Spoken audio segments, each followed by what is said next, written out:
এখন ট্রেনের টাইম হয়ে গেছে, এবার হচ্ছে বেরোবো।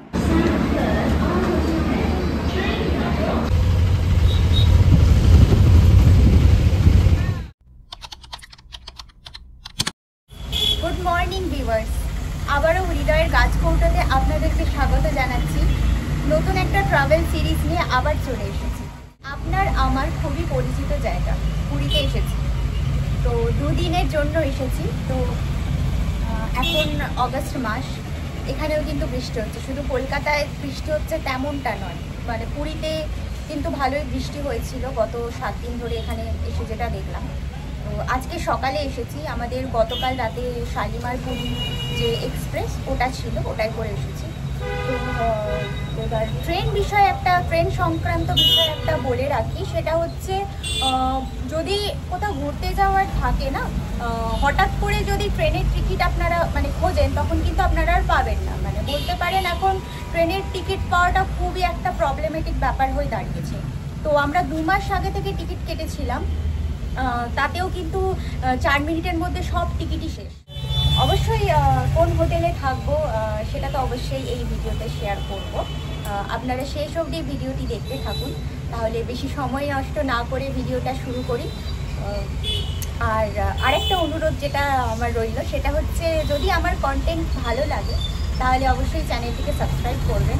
আর আপনাদের কি মতামত অবশ্যই আমাকে কমেন্ট করে জানাবেন, আমার সেটা ভালো লাগবে করতে। অবশ্যই আপনাদের কমেন্টের উত্তর দিতেও আমার ভালো লাগবে।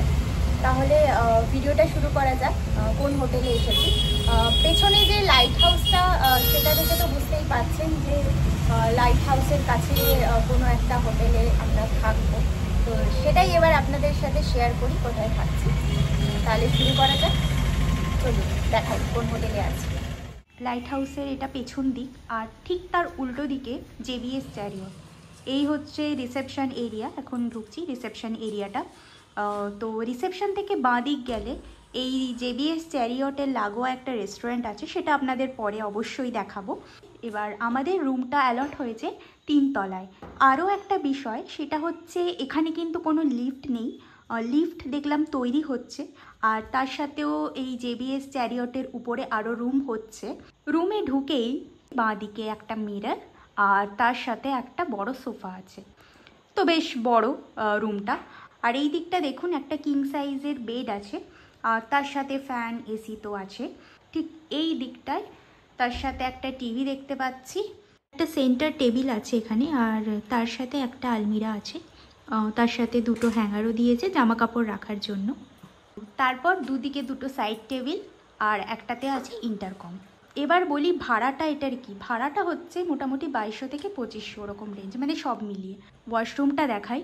তো ওয়াশরুমে একটা তো কোমোট আছে, স্নান করার জন্য বালতি, মগ, আর ডান দিকটা একটা বেসিন, আর তার সাথে আছে মিরর। তো পরিষ্কার। একটা লাগোয়া বারান্দাও আছে, সেটাতেও এক্ষুনি নিয়ে যাব আপনাদের। তো এই দেখুন, বারান্দা থেকে লাইট হাউসের ভিউটা পুরোটা দেখা যাচ্ছে।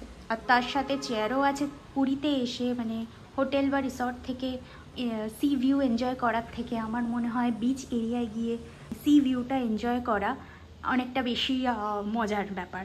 তো এটা আমার মনে হয়। তো এবার আপনাদের বিভিন্ন রকম চয়েস থাকতে পারে অবশ্যই। তো আমরা দুপুরের লাঞ্চ নিয়ে বসে পড়েছি। তো আজকে লাঞ্চে যেটা আমরা অর্ডার করেছি, একটা কাঁকড়ার ঝাল, ভাত, ঝুরি আলু ভাজা, ডাল, আর এদিকে হচ্ছে পমফ্রেটের ঝাল। একটু বাদে দেখা হচ্ছে আপনাদের সাথে। এই যে রেস্টুরেন্টটা দেখাবো বলেছিলাম, এইটা হচ্ছে রেস্টুরেন্টটা।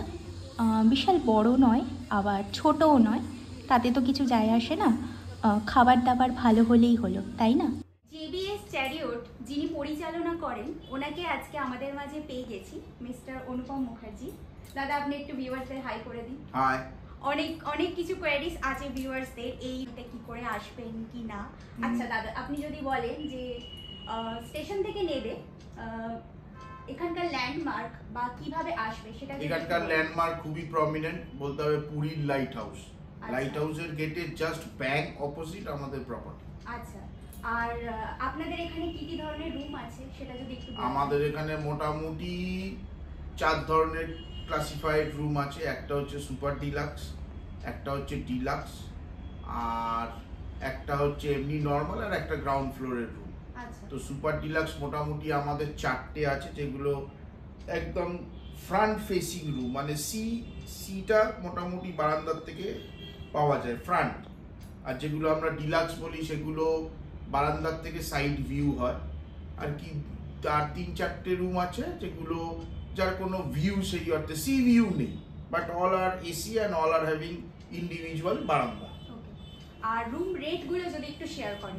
রুম রেট মোটামুটি স্ট্যান্ডার্ড রেট 2500, 2200, 2000 এইটা। এবার ফেস্টিভ্যাল টাইমে কিছু কিছু সময় মানে ওটা এক্সেলেট করে, যেমন দুর্গাপুজো বা 25শে ডিসেম্বর বা 1লা জানুয়ারি, এই সময় একটুখানি, বা দিওয়ালির সময়, এই সময় একটু রেটটা একটুখানি তখন ফ্লাকচুয়েট করে। It may go up to 3000 or 3500 like that.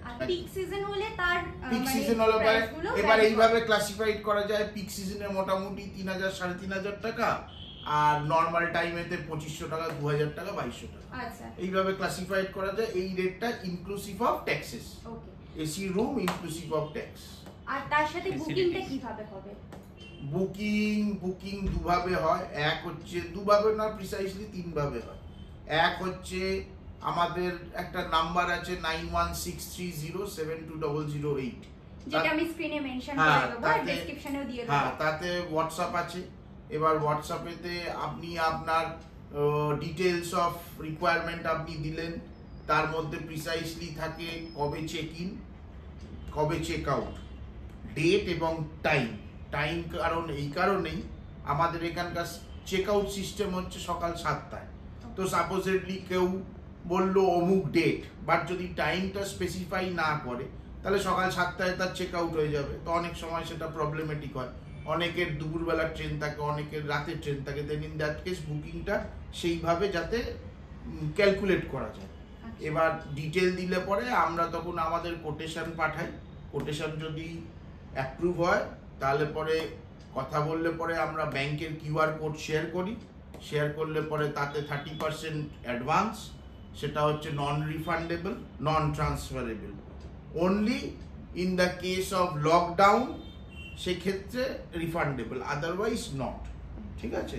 R balance payment হোটেলে এসে at the time of stay. মানে ভায়া জিপে, নেট ব্যাংকিং, ওসব তো আছে, পেমেন্ট হয়ে যায়। এবার আরেকটা আমাদের যে ওয়েবসাইট আছে সেখান দিয়েও বুক করা যায়। তাতে গুগলের থ্রু অনলাইন বুকিং হয়, তাতেও ওই 20% মতো অ্যাডভান্স দিতে হয়, আর বাকি রেস্ট এখানে এসে পেমেন্ট করতে হয়। আরো একটা জিনিস যেটা দেখলাম, এই যে প্রপার্টিটা, তার সাথে একটা লাগোয়া রেস্টুরেন্ট আছে, তার টাইমিংটা কি সব সময়? তার টাইমিং মোটামুটি সকালবেলা 8টার থেকে রেস্টুরেন্ট চালু হয়। 8টার থেকে 10টা, 10:30 অবধি বা 11টা অবধি ব্রেকফাস্ট পাওয়া যায়। 11টার পর মোটামুটি 12টার থেকে 3:30, 4টে অবধি লাঞ্চ চলে। আবার সন্ধ্যেবেলা 6টা অনওয়ার্ডস 8টা অবধি ইভিনিং স্ন্যাক্স পাওয়া যায়, এবং 8টার পর ডিনার। এবার রেস্টুরেন্টটা মোটামুটি যেসব বোর্ডাররা থাকে তাদেরকেও ক্যাটার করে, প্লাস বাইরের লোকও যদি মনে করে এসে খেতে পারে, নো ইস্যুস। মানে শুধু জেভিএস চ্যারিয়টে থাকবে বলেই যে রেস্টুরেন্ট ইউজ করতে পারবে সেটা নয়, বাইরে থেকে লোক এসেও কিন্তু এখানে খাওয়া দাওয়া করবে, সেটা দেখলাম। আর খাওয়া দাওয়া আমি নিজে খেয়েছি, প্রত্যেক বছর পুরীতে আসলে এখানেই আসি, তো নো ডাউট খাবার নিয়ে কোনো কথা হবে। আচ্ছা, আর কি কি ফ্যাসিলিটিস আছে? Room services? হ্যাঁ, অবশ্যই রুম সার্ভিসেস তো আছে, ওয়াইফাই ফ্রি। আচ্ছা, এখান থেকে সাইট সিনের যদি এখান থেকে আপনারা ব্যবস্থা, হ্যাঁ, সে ব্যবস্থা করা যায়। আমাদের রিসেপশনে যে ম্যানেজার আছে তাকে বললে পরে সে গাড়ি অ্যারেঞ্জ করে দেয়। যা ট্যারিফ, যা গাড়ির ফেয়ার এখানেতে ম্যানেজারকে পে করে দিলেই হয়ে গেল। ভুবনেশ্বর ট্রান্সফারেরও ফেসিলিটি আছে, airport pick up drop facility আছে, ট্রেনের পিক আপ ড্রপ ফেসিলিটি আছে, সেগুলো সব আছে। যদি কারুর লাগে আমরা প্রোভাইড করি। যদি গাড়ি নিয়ে আসেন তাহলে অবশ্যই বাইরে পার্কিং করার জায়গা আছে, ইন এনি কেস যদি পার্কিং সেখানে জায়গা নাও পাওয়া যায়, আমরা যে মানে ফ্রি পার্কিং আছে সেখানে তো প্রোভাইড। অনেক অনেক ধন্যবাদ। তো আপনারা অবশ্যই জেভিএস চ্যারিয়টে আসুন, এসে কোনো রিগ্রেট ফিল করবেন না, এটাই বলাচ্ছি। এই যে জেভিএস চ্যারিয়টের বাইরের দিকটা আপনাদের দেখাচ্ছি, তার সাথে যে লাগোয়া রেস্টুরেন্ট, তার নাম হচ্ছে চলো খাই। যে ট্যাগলাইনটা ওনারা লিখেছেন, ন্যায্য মূল্যে ঘরোয়া বাঙালি খাবার, যেটা ওটা কিন্তু একদম সত্যি। ডিনারে চিলি চিকেন আর রুটি নিয়ে তার সাথে ভিডিওটা এখানেই শেষ করছি। আবার পরের পার্টে দেখা হচ্ছে, ততদিন ভালো থাকবেন আর কেমন লাগলো আমার ভিডিওটা অবশ্যই কিন্তু কমেন্ট করে জানাতে ভুলবেন না। ততক্ষণ আসি, টাটা, বাই।